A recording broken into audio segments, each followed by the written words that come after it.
Hello दोस्तों, इसके अंदर कुछ शादियों में सरप्राइज मिलेगा। हमको देखना पड़ेगा, हमको कुछ मतलब खजाना ढूंढना है। चलो उसको निकाले। ओ हमको कुछ मिला। वाह, एक हैमर। डिग डिग डिग डिग। ये तो ठक ठक ठक ठक करता है। ठक ठक ठक ठक। चलो इसको इसके कलेक्टिंग बॉक्स में डालते हैं। इसका कलेक्टिंग बॉक्स लाते हैं। इनको अभी इसको यहाँ पे आते रुको।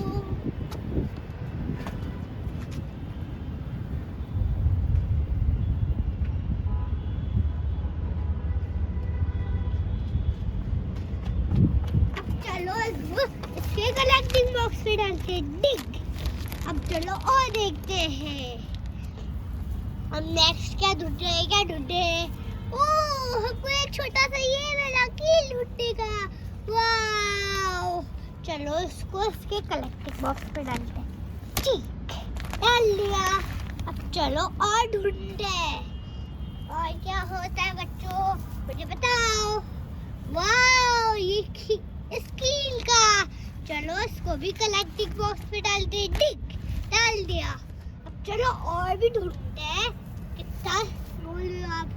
और ये देखो इसका तरीका, ये कुछ भी काट सकता है। डिग डिग डिग डिग डिग। चलो ये तो बहुत खतरनाक होता है, पर ये खिलौने का है, ऐसा डरो मत बच्चों। अब चलो और देखते हैं। ओह ये क्या मिला हमको, ये काटने का। टिक टिक टिक टिक टिक। ये तो बड़ा मजेदार है। वाह, चलो इसको भी डालते हैं। ये यहाँ पे डाल